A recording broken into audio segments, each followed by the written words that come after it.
think we'll go ahead and get started, and people will, I'm sure, still be signing on, while we're going through the first few minutes here. But hi, everybody. My name is Kate McMahon, and I am a board member of Climate Smart Glacier Country, and I'll be moderating today, along with another board member, Katie Wallace, who I see is on here today, and she's going to be helping me with questions in the raffle. On behalf of Climate Smart Glacier Country, I want to thank everyone for joining us today for our third in a series of virtual webinars for Beyond Recycling, Making Zero Waste Work. We have been running these webinars monthly since April. This is our third one. We're going to have another webinar in June, and then we'll take a break for the summer and come back in the fall and do a couple more. And just to let everybody know that we are recording these sessions, and after the webinar, we will be posting the recordings to the website. I've typed the website for Climate Smart Glacier Country into the chat box, and we'll also be sending an email out and letting everybody know when those recordings are available. So if you were unable to join us for the first two webinars, those are already on the website, and you'll be able to watch this one in the future. We're really happy to see everybody joining us today. And if you want to take a minute and just type your name in the chat box and where you're from and introduce yourselves that way, that would be great. Today's webinar is called Zero Waste for Business. We would like to thank the Whitefish Community Foundation for sponsoring these webinars. Because of them, we're able to offer these for free. Just a little bit about Climate Smart Glacier Country. We are a nonprofit, a 501c3 nonprofit. Our mission is to address the challenges of a changing climate that creates issues for water, food security, public health, and recreation in the Glacier National Park region. We engage the public to develop local solutions that will conserve resources, promote clean energy, and foster a thriving community for ourselves and future generations. We welcome donations to help us with our mission and to continue hosting educational events like this. You can learn more about us on our website. And like I said, I did type that website into the chat box, and that website also has information on donations as well. As I mentioned previously, we're really excited to have two presenters today representing the business community. Flathead Lake Brewing, based in Big Fork, and Xanterra, who operates the Cedar Creek Lodge and is the concessionaire for Glacier National Park, and they're based in Columbia Falls. We're going to have the presenters will do their presentations first, about 15 minutes each. And then after the presentations, we will take questions. And rather than having people unmute themselves and deal with background noise or whatever, we're asking that you just type your questions into the chat box, and then we'll read the questions from there. At the end of the webinar, we are going to have a raffle for a gift card at one of our local businesses that has sustainability practices, and Katie can tell you a little bit more about that.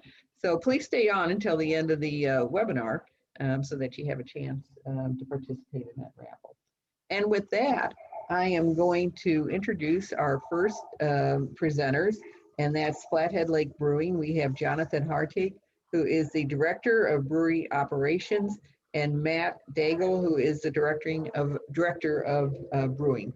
So I am going to put their PowerPoint on the screen and let them introduce themselves.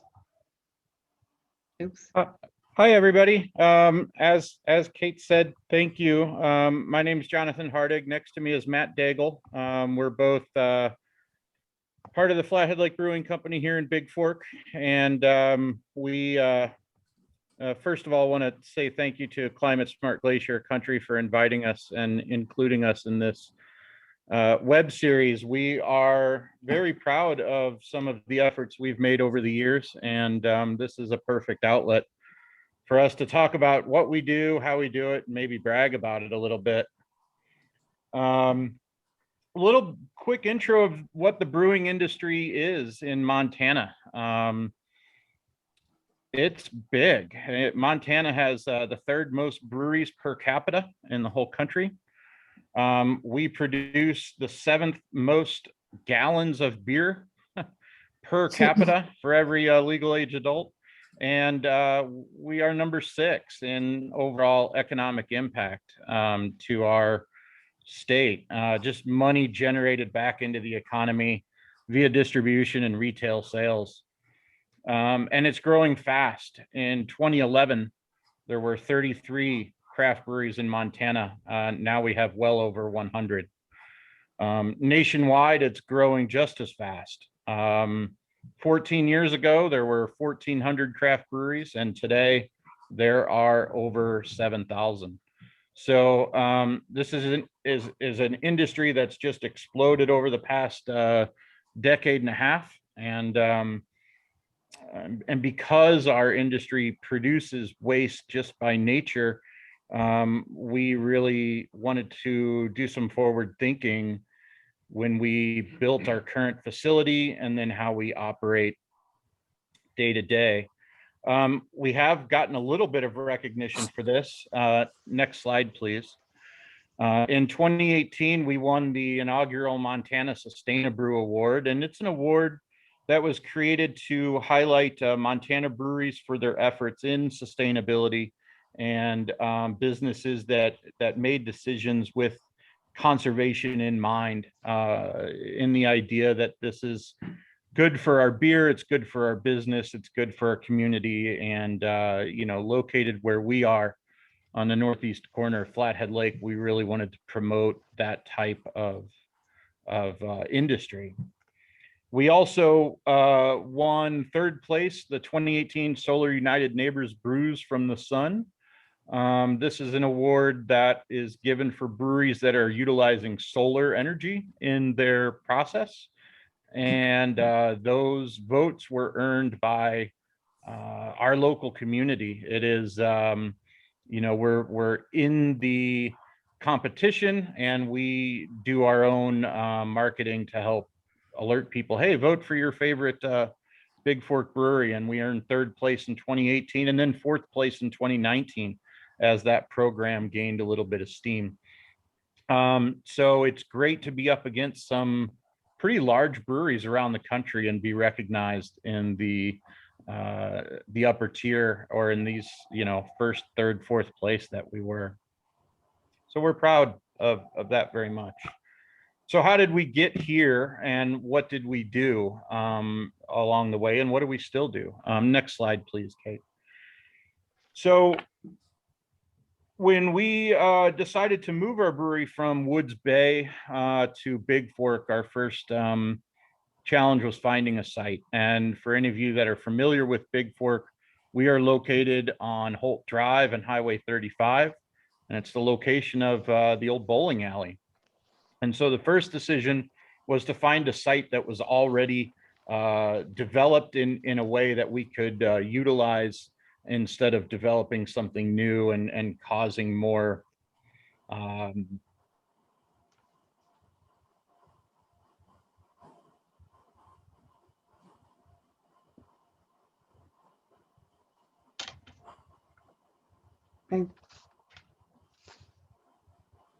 tearing down the structure that was here and rebuilding from the ground up.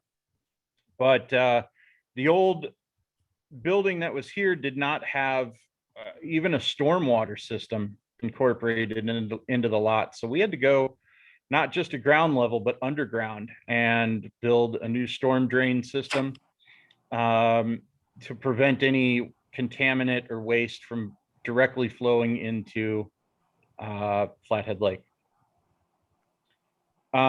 Any of the materials that we took down, we either repurposed in our new construction, we donated them, or we to different groups around the valley that they could earn some money from the sale or repurposing of those materials. So every piece of steel, all the windows, doors, ceiling tiles, heating ducts were all donated to Habitat for Humanity. All the concrete and asphalt that was here was recovered and crushed into gravel and reused. So once we got to ground level again, we started determining the materials that we wanted to use in the building, in the construction. Any tree that we cut down, there were a total of 4. We turned and milled into trim, and that wood is used today in our facility around the windows and doors.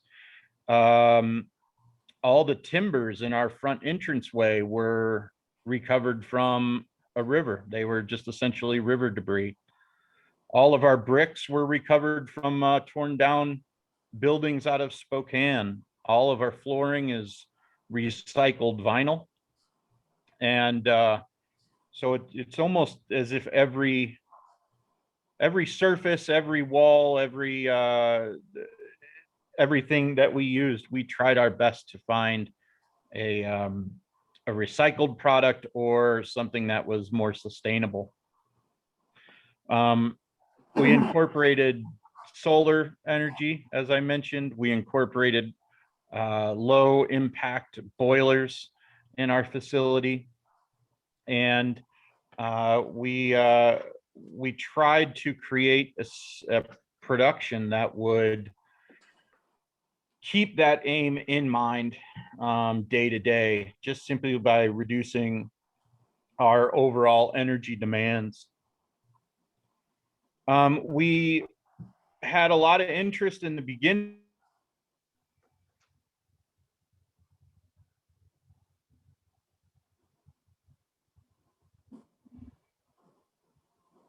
Some were recorded very well, and some were not.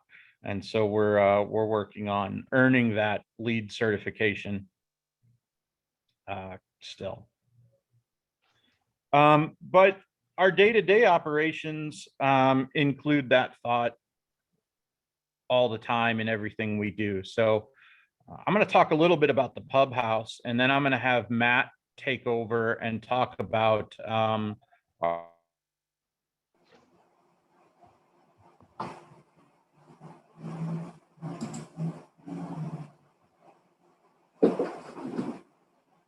that our pub house does is we make sure that no matter what we purchase, to-go boxes, plastic cups, all those things are things that we tried to put additional effort in. And all of our cups are biodegradable. All our to-go containers are made from recycled material. We still sort all of our recycling day to day. We incorporate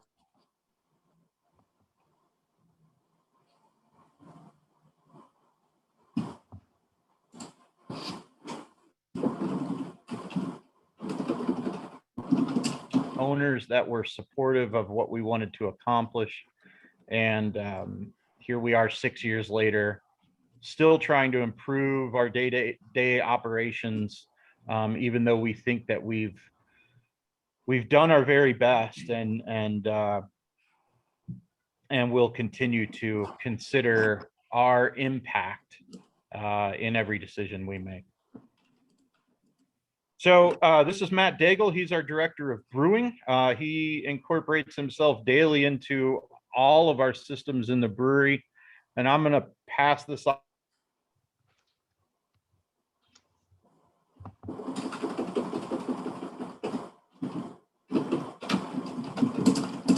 Yeah, water is the single biggest ingredient in beer, and it's also the biggest waste factor of the brewery. We do employ a few water conservation techniques, but it just takes water to make product. It's part of the game. Of all of the ingredients, water is the only one we can't really save and use somewhere else. It has to go down the drain. It's dirty and it can't get reused for beer. We do have a very special relationship with the Big Fork Water and Sewer Department, where in the wintertime months, they need essentially food for their bacterial and their bioreactor at the water plant. So we provide spent yeast. That's yeast that's done its job for us and goes down the drain. And whatever extra proteins are left over from essentially the foggy beer at the end of the day we can't use. And this goes to essentially feed their bioreactor during the winter months when they don't have a large population, which would feed it in the summer. Now, in exchange for that, we get the reuse water from them. So they treat their water and have it ready to send back to the lake. Before it goes to the lake, we get to essentially use it as a giant geothermal loop so that we can gain energy from this or dump energy into this water as the seasons change and help greatly reduce the energy use in our brewery. So if you look at the slide we have here, we're on summer.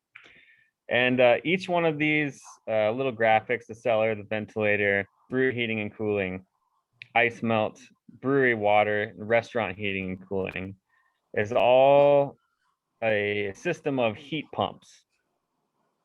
Source loop, which is essentially a giant ring of glycol that we can heat and cool with the reuse water that comes from the city. So they pump it up through a big 8-inch pipe to us. We send it through heat exchanger and try and maintain a consistent temp in our, what we call a source loop, which is this giant glycol reservoir. And in turn, we can send heat energy or put heat energy into the source loop from each of these modular systems and really kind of reduce the energy usage of the brewery. For example, we have a brewery heating and cooling. Normally you'd have an electric heater or a gas furnace that provides heat for the building itself, keep everybody warm during the winter time. Really what we do is just pump the water up from Big Fork Water and Sewer, and that heats essentially the air during the winter. Well, I better talk summer here since we're looking at it.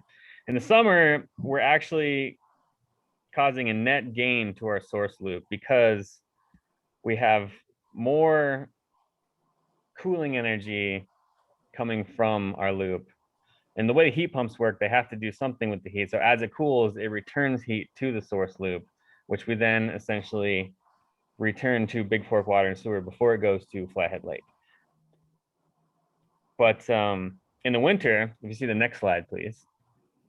The winter, we actually get to make good on a lot of the energy that comes from essentially just the ground source heat loop. We get to heat our brewery, heat the restaurant, heat the water, and heat the snow melt, all without really using too much extra energy. Most of this energy is actually provided from the yeast during fermentation. It'll go back into the source loop as heat, as we're trying to keep the tanks cool. The heat and then kind of powers the rest of the brewery operations. In the summertime, the yeast works so hard that it causes a net gain and essentially causes the equipment to work harder to cool everything than in the winter. But most of the year, the system works very well as designed, and the engineers helped us to get a lot less fossil fuel burning and electrical usage to heat everything up, essentially. I could go further into this. We could if anybody talk has for questions. we could talk for a while on this. Essentially, we have a big heat loop that retains all of the heat energy or reuses it in a way that we don't have to produce any extra energy to power our systems. The biggest draw we do have is the boiler, which it ends up boiling all of the beer. All beer has to be boiled before we can make it. And we do use a high pressure 50 horsepower boiler, low NOx. So by keeping it higher pressure, we're essentially using more fuel to start it up. But once it gets going, it sustains the pressure that we need with less fuel than a low pressure boiler would. And gets us through our brew days without any problems. Most of the time. Yeah. The biggest thing besides the water, we have grain. We use lots of grain, up to almost 8,000 pounds a week sometime. So we take the sugars out of the grain, and that in turn we use the yeast fermented to make the beer. The spent grain we have picked up 2 or 3 times a week by our farmers. They are just east of Polson, and they feed their pigs, which in turn they turn into bacon for us, which in turn turns into fuel for the farmers and for the brewers. So full circle, the spent grain. The only other waste component we really have is the last ingredient in beer, and unfortunately you can't really use those for anything. Animals eat it; it's too bitter. There's no biological use really. It's just plant matter. So, in short of generating a giant composting facility, we have it pumped off site, and then they inject it underground in fields around the valley, which actually provides nitrogen for crops at a later date. And other than that, most of the stuff we have gets returned to a system of some sort. We go through a lot of aluminum, dented and broken cans, all get recycled. A lot of cardboard from shipping all gets recycled through local partners, and really, it's a pretty closed loop system in the brewery. Well, thank you. That's what we have for you. We hope to earn some questions. I apologize if our audio was cutting in and out. We can't really do much except for cross our fingers, but we appreciate the audience, and we'll be around for the rest of the webinar here and hope to answer some questions.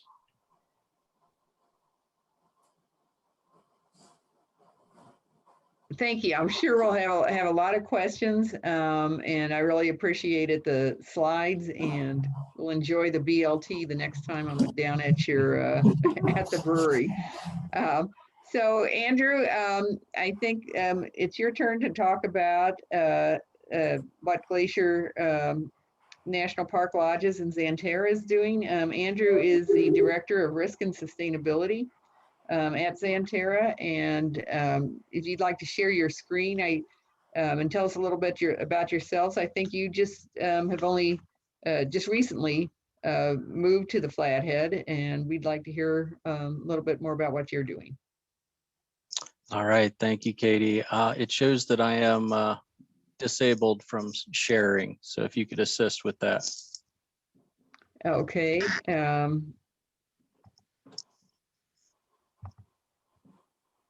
Okay, did that work? It did, thank you. Okay. Well, let me know when you guys can see my screen. Yeah, I'm seeing it. Okay, great. Well, first off, as Katie said, I'm Andrew Pentony. I'm the Director of Risk and Sustainability for Xanterra Glacier National Park Lodges. And I am new to Xanterra. I started the end of January. So I was here for that week of, cold weather that we had this winter. And really enjoying being a part of the community up here. So after following the beer guys and the bacon and beer, this is a tough assignment, but we'll do our best, and I look forward to questions at the end. So a little bit about Xanterra Glacier National Park Lodges. We manage 6 hotels/lodges in the area.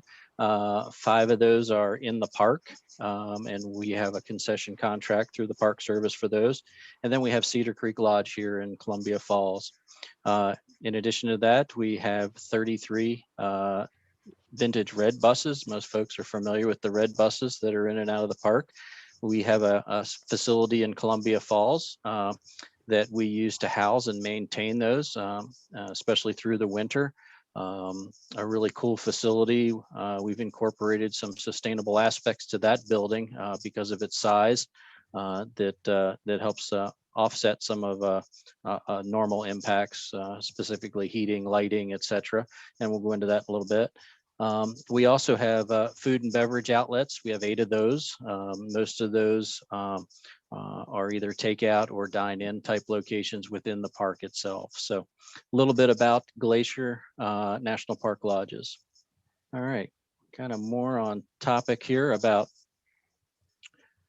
our focus on environmental management. And essentially this comes from our corporate and works its way down. We have a number of similar locations throughout the country, Grand Canyon, Rocky Mountain National Park, Yellowstone National Park.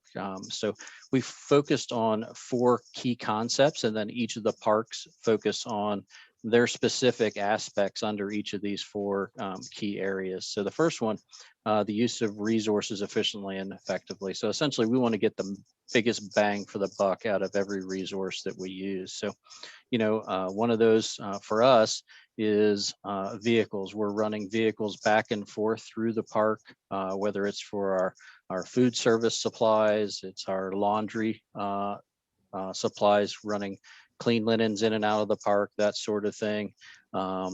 It's you know, our security teams and other, you know, support and logistics to support the hotel and lodging within the park.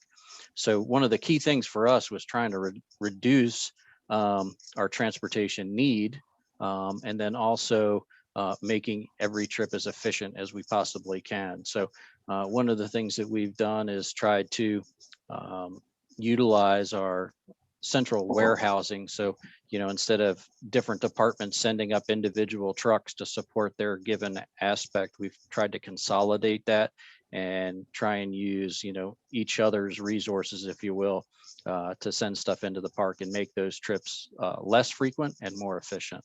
So that's a big one for us. We've also gone to hybrid vehicles where we can. We use a lot of Toyota Priuses or more fuel efficient vehicles. You'll see our little Corollas on the road, things like that, versus some of our trucks that are, you know, obviously less efficient.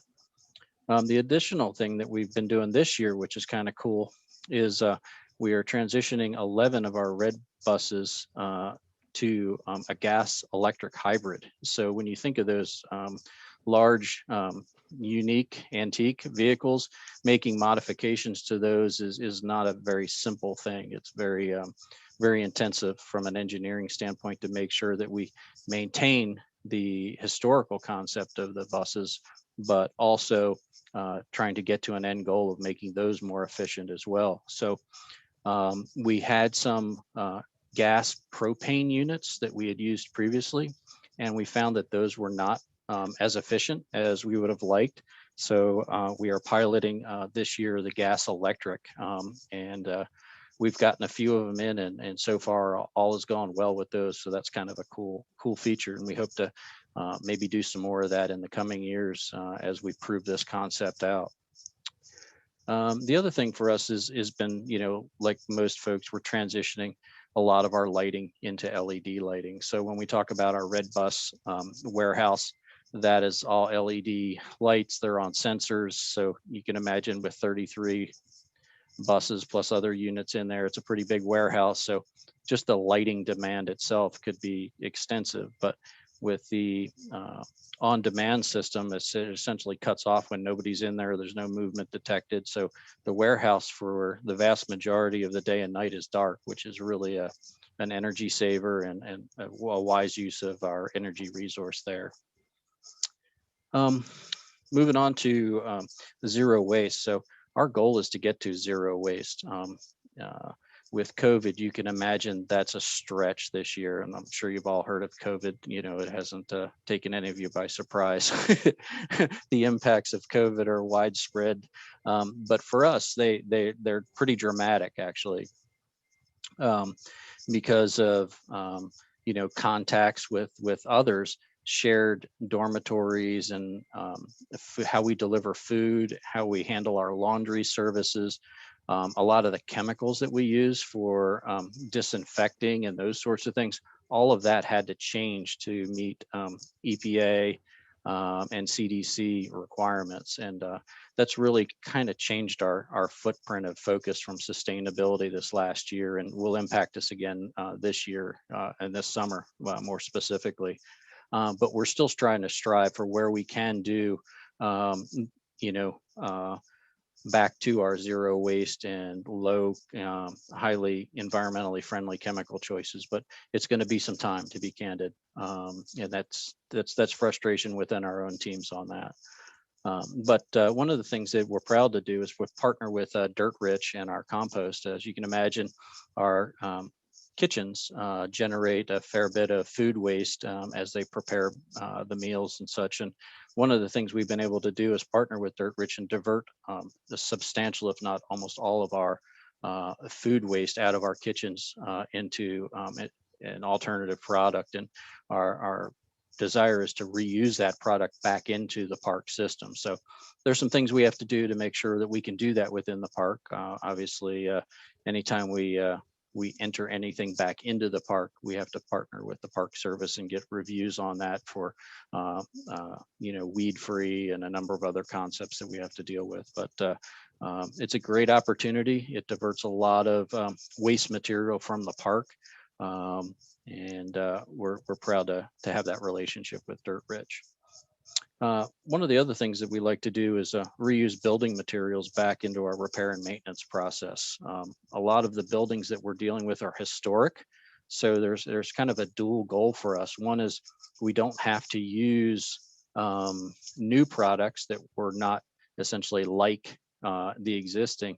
We can take parts that may have been come off other buildings that were of similar period, similar time, and then we can use those to patch, repair other buildings. So one of the things that we do within that red bus warehouse is we have a storage for a lot of building materials that we can repurpose back into repair type projects to maintain the historic nature of the buildings, but also you know, not require alternative products that are made and manufactured today. So that's kind of a cool process.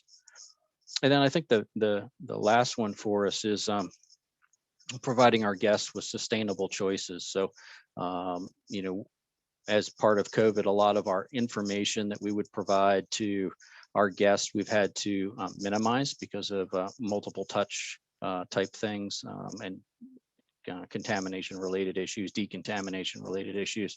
But where possible, we still provide information about sustainable choices within our menus and within our retail operations. So some kind of cool stuff there. We've, you know, partnered with a number of local vendors on different products and try and use that obviously for two reasons. One is the impact to our local economies, driving our local economies, you know, be supporters of those local economies and products.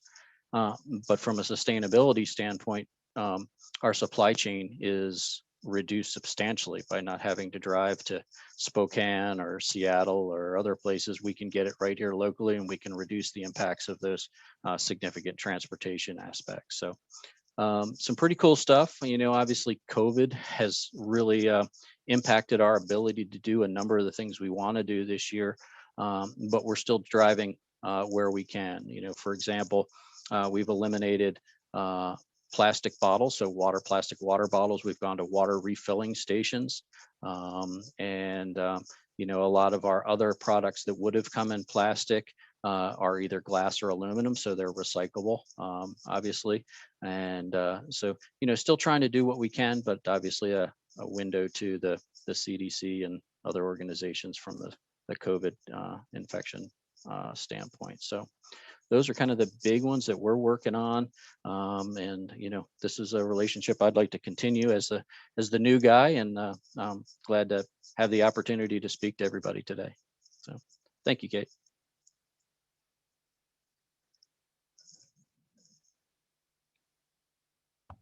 If you want to stop sharing your screen, and then we'll go to the chat box and start asking questions.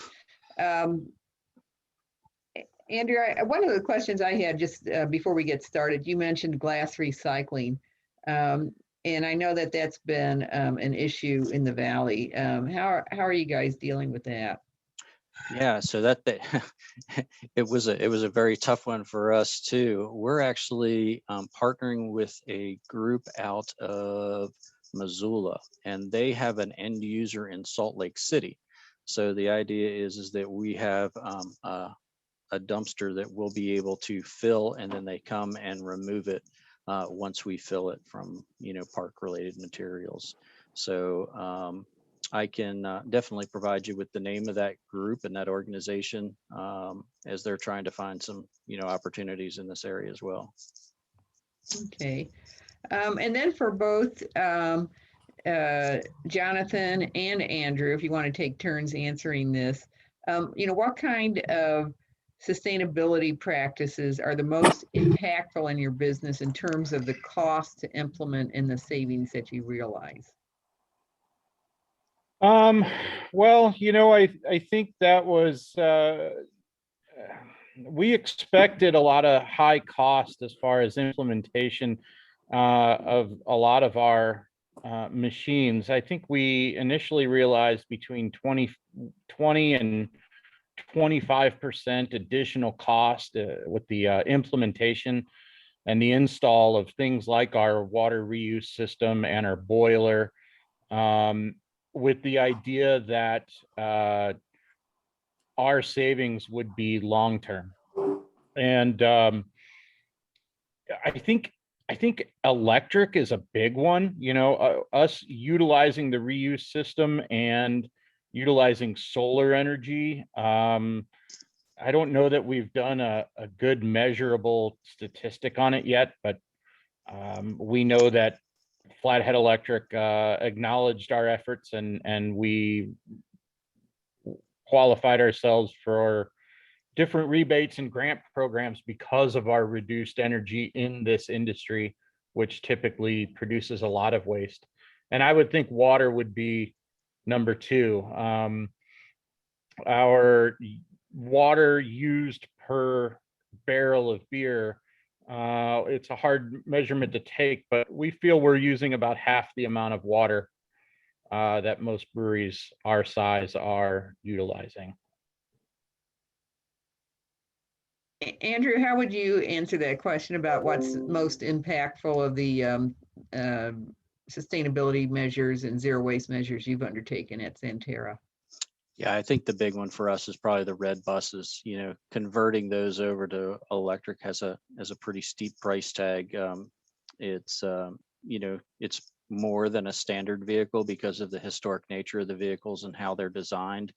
I would also say that just the recycling in general. I mean, there's a lot of material generated by the millions of people that come and visit the park, and when that market has essentially gone to a cost rather than a break-even model, that has a fairly significant cost right now. So we do the right thing, but that is a struggle, as you can imagine. Okay. Andrew, I had another question, and I saw this on your website when I was just sort of getting prepared for the webinar. It looks like in the gift shops and other areas, where you're selling merchandise, that you're also making an effort to purchase or to offer products that have been made from recyclable materials. So that's part of the loop too. It's not only recycling what you're using, but your purchasing policy. Can you talk a little bit about that some more? Yeah, so that's definitely part of what we're doing. So a lot of that is being driven by our corporate folks, to where we can use that the leverage, the buying power between the glaciers, Yellowstone's, Rocky Mountain National Park, Grand Canyon, etc. We can leverage that into buying environmentally friendly products that usually would have carried a higher price tag, and get them at a more reasonable price, and then pass that along to our retail consumers. And yeah, I mean, it's kind of a win-win, if you will, from that perspective.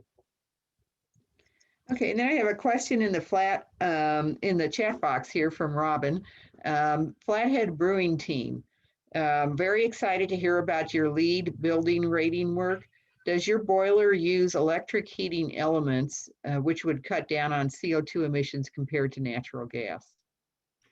We don't have an electric boiler. It's all natural gas boiler. The reason being, the elements and the energy required to get that particular piece of equipment into use would be astronomical. There are electric boilers, but not usually on the scale that we are employing them for. Okay. So unfortunately not. Okay. And then I have a question for both of you. Do you see that your customers are concerned about sustainability and that they're, this is something that they appreciate you doing, or is there a demand from the consumer side for you to engage in these practices? We definitely do. We produce packaging, aluminum cans with some type of. We have received plenty of concern from customers that.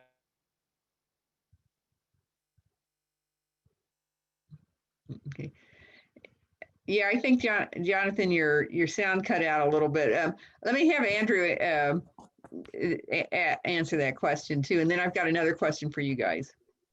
Yeah, I would say absolutely. I would say it's funny that you asked that question, as this morning I received 2 guest feedback forms from lodging guests, and both were regarding sustainability type impacts.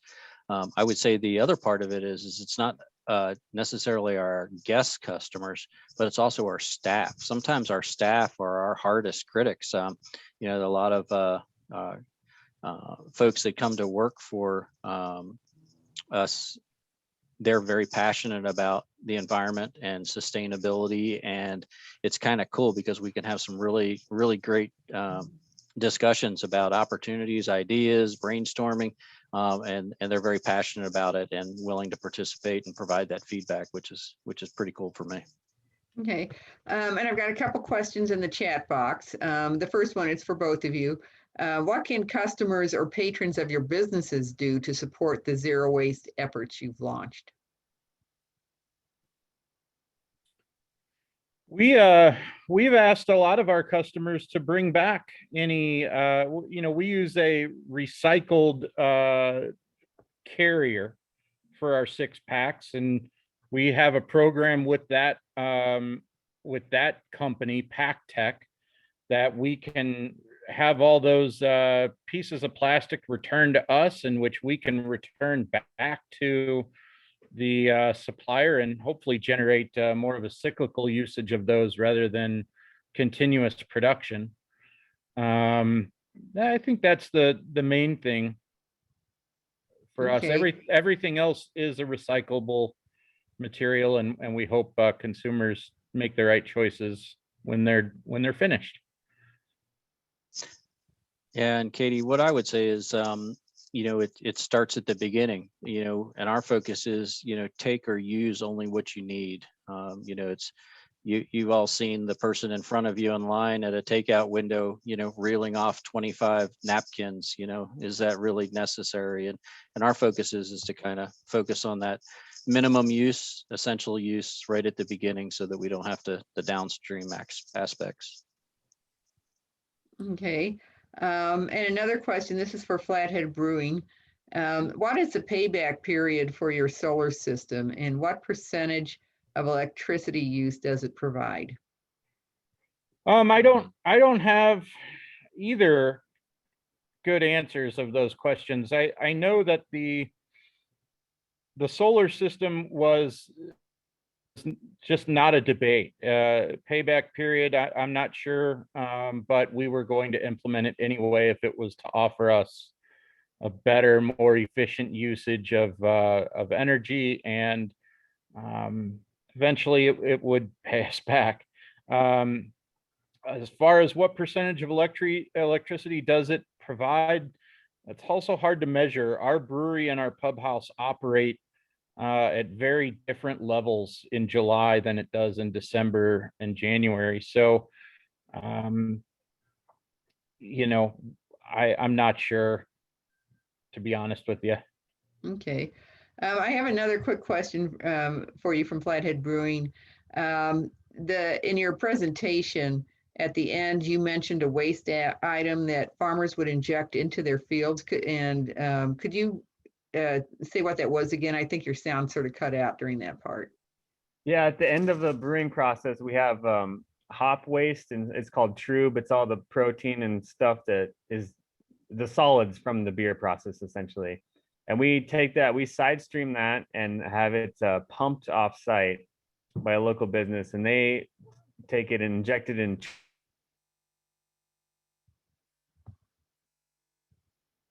Okay. It's all returned to the land, essentially. Okay. And there's, I skipped over, there's a comment here just about a water bottle company starting in Big Fork, and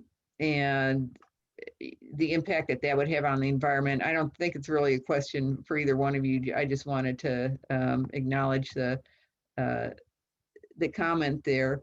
But I did have another question for both of you. And what advice would you have for businesses that wanted to, undertake some of the practices that you have, either advice for planning for it or, day-to-day things they have to consider? What would you recommend for other businesses to get started?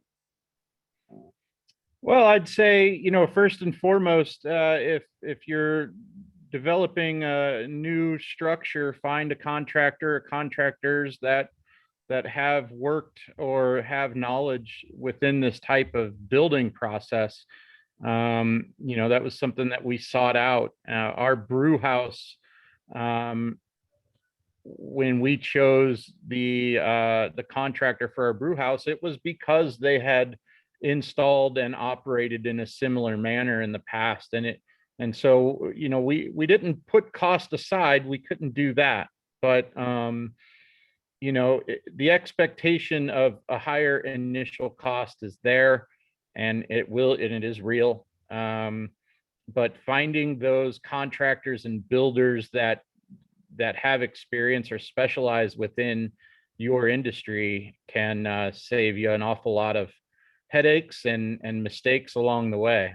And so, get this in your mind from day one and let that idea play a role in every decision you make. And ultimately, you'll be pretty proud of what you end up with.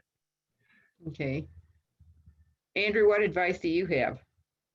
Yeah, there's probably two things that come to mind, Katie. The first is employee engagement. Employees are an integral part of any, sustainability or, quality environmental program. If they're not implementing all of those things that, Jonathan and his team at Flathead are talking about, or we do at Xanterra, they just don't work, right? So engaging employees, getting them to understand it, buy into the process is important. And then the other thing is I think a lot of times we look at some of the big grand scale ideas, and the reality is that, if we do a lot of the little ones that are repeated multiple times a day, they add up to something substantial. And so, don't overlook those little things that you can do that each employee or each customer does that impact your operations.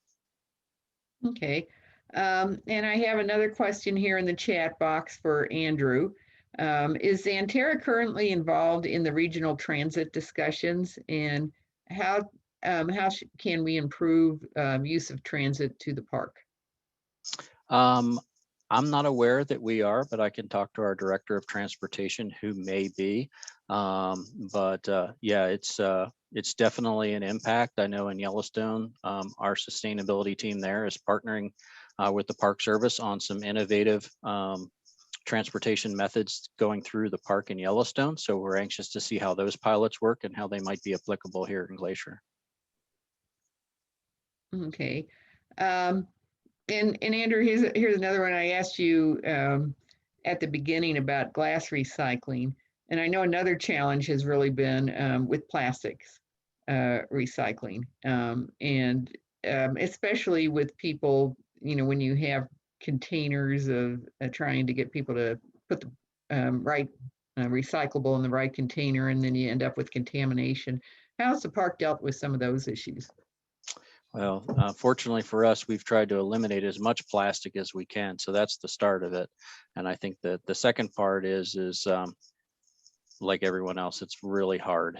You spend a lot of dollars recycling, sorting, and trying to figure out plastic. So our mission has been to try and eliminate where we can. Now, with that said, COVID has impacted that a bit. The quantities of materials that we require in the park are tough to get in those quantities.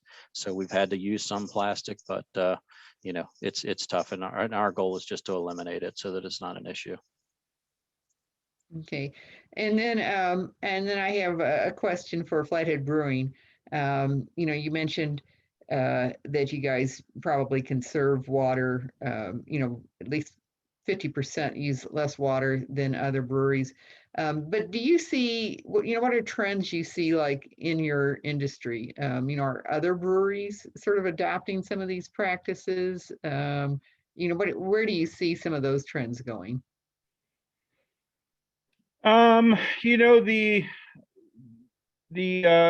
solar, the Brews from the Sun program that we were pleased to be a part of the last few years really opened our eyes to how many breweries were using solar energy within their systems. It's not an easy conversion. So if you started out with one system, you're likely to still be using that system, whether it be efficient or inefficient. So yeah, I mean, seeing the partners within the solar energy usage was fantastic. Our water reuse system is pretty unique, and it really is in large part due to our location next to Big Fork Water and Sewer. It just kind of fell in place to create this loop with the city, and other breweries might find that to be a challenge based on where they are. The only real trend that is developing is house packs and 12 packs of beer are in the market. There's a lot of, we've gone well far away from those plastic rings that end up in the ocean to hold a 6-pack of beer, and we've used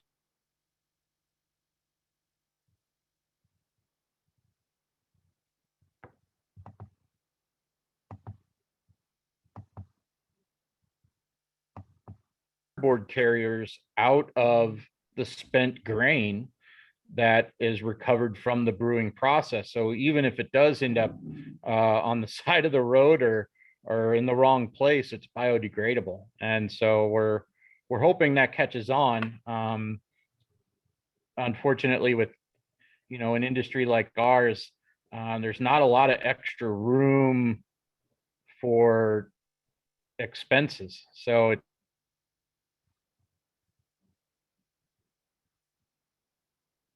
need to find creative ways to reduce their own a little bit at a time. Yeah. So Andrew, I'm going to pose the same question to you. Specifically, since your company also operates Cedar Creek Lodge in Columbia Falls, but what kind of trends do you see in the lodging industry that are addressing zero waste and sustainability? I think the biggest is, chemicals. Through the lodging industry, there's a lot of chemical uses to do laundry and those sorts of things. And I think the various housekeeping providers of those materials are constantly evolving new and better chemicals that we can do a great job of laundering and providing the hygiene requirements that are needed, but also doing that in a more friendly way than in the past. So I would say that's a big one. I would say the other one is just, the use of the systems where if you're in for multiple days, you don't do that everyday housekeeping, change everything type of approach that was highly laundry intensive. When you think of the life cycle in a laundry, it's not just the washing aspect, it's the drying aspect, it's the wear and tear on all the linens, then the life cycle of those linens is then extended. So, when you go through all of those processes, I would say that's probably the biggest. Okay. Does anybody, I'm looking at the chat box. Are there any other questions from, people on the webinar? If not, we could probably end a little early. And Katie, do you want to do the raffle? Yes, I would love to. All right. So we raffle off a gift card to a local business, a sustainable business in the Flathead at each of these sessions as a way to support our fellow climate-friendly businesses. And this session, we're giving away a gift card to Wicked Good Farms. And the winner is Laurel Eastman. So Laurel, I think you're still on the call. Congratulations. And one of our board members will email you so we can coordinate getting that gift card to you either in the mail or giving you a digital code. But thank you for attending. And we will give away another gift card at the next session, which is June 30th. And we'll be following up after this session with a survey. It's 5 questions. It's very, very short and sweet to help us just get a better idea of what you're getting out of these sessions. And I can also paste the survey link in the chat so you can do it now or know that we can send it out at a later date. But we appreciate you taking the time out of your Wednesday to be with us. Yeah, Katie, I'll go ahead and chat, put the survey link in the chat. I was wondering if you could give us a sneak preview on June. Who the speakers will be. Yeah. So our next session is June 30th. And we have 2 speakers, one from Pulpworks and one from the TerraCycle company, their Loop initiative. So those are national companies working on zero waste innovation. And you'll get a chance to meet them, see what they're doing to replace virgin plastics and single-use plastics and restart some reuse programs across the country, both working with large retailers and national chains and franchises like Kroger, and I can't remember the national grocery chain, but what they're doing to advance the zero waste movement and how people in Montana can also participate. So we hope you join us for that event in just over a month. Okay, and I have pasted the SurveyMonkey link into the chat box. So you can just take that right away now. I'd like to thank both of our presenters on the presentation today. This was just great information. I think it really enlightened me about all the different things that you can be doing. We titled this session Beyond Recycling, Zero Waste, and you both have talked about what we can do way beyond recycling, and we really appreciate that information.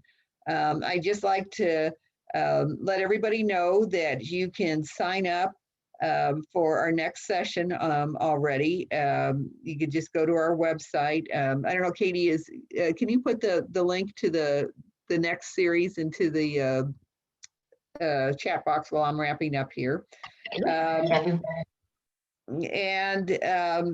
Again, I'd like to thank the Whitefish Community Foundation and steer everybody to our website so that you could look at past recordings from that. And again, I just can't thank the presenters enough. And I'm sure you'll be seeing us again, either at the brewery or in the park. So if you see our faces, you'll know who we are. And with that, I think we'll go ahead and wrap up a little early today and hope to see everybody in June.